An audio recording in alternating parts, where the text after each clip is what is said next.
ترکیہ فلسطین کے لیے ہمیشہ آواز اٹھاتا رہے گا۔ فلسطین کاز کے لیے صدر ایردوان کی خدمات کے اعتراف میں ایک فلسطینی چوک کا نام ایردوان اسکوائر رکھ دیا گیا۔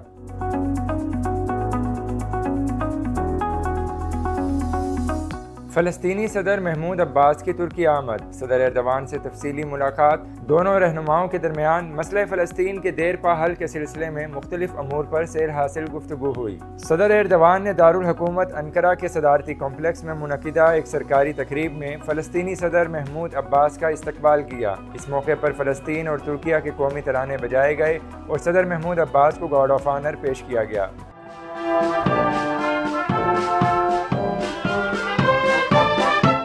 دونوں رہنماؤں نے ترکیہ اور فلسطین کے درمیان تعلقات کے مختلف پہلوؤں پر تبادلہ خیال کرنے کے لیے بات چیت کی۔ فلسطین اسرائیل مسئلہ اور دیگر علاقائی اور بین الاقوامی پیش رفت بھی ایجنڈے میں شامل تھی۔ ملاقات کے بعد مشترکہ نیوز کانفرنس سے خطاب کرتے ہوئے صدر ایردوان کا کہنا تھا کہ ترکیہ فلسطینی کاز کی بھرپور طریقے سے حمایت جاری رکھے گا۔ ہم مقدس مقامات بالخصوص مسجد اقصیٰ کی تاریخی حیثیت کو تبدیل کرنے کی کوشش کرنے والے کسی بھی اقدام کو برداشت نہیں کر سکتے۔ صدر ایردوان نے فلسطینیوں کے درمیان اتحاد اور مفاہمت کی اہمیت پر زور دیتے ہوئے اسے امن کے عمل میں پیش رفت کا کلیدی عنصر قرار دیا۔ فلسطینی صدر محمود عباس کا کہنا تھا کہ ہم فلسطینی کاز کے ساتھ کھڑے ہونے پر صدر ایردوان، ترک ریاست اور ترک عوام کا شکریہ ادا کرتے ہیں۔ فلسطینی صدر نے خطے اور بین الاقوامی سطح پر ترکیہ کی ساکھ کو بھی سراہا۔ ملاقات کے دوران فلسطینی صدر نے صدر ایردوان کو ایک دستاویز پیش کی جس میں رام اللہ میں ایک چوک کا نام صدر ایردوان کے نام پر رکھا گیا۔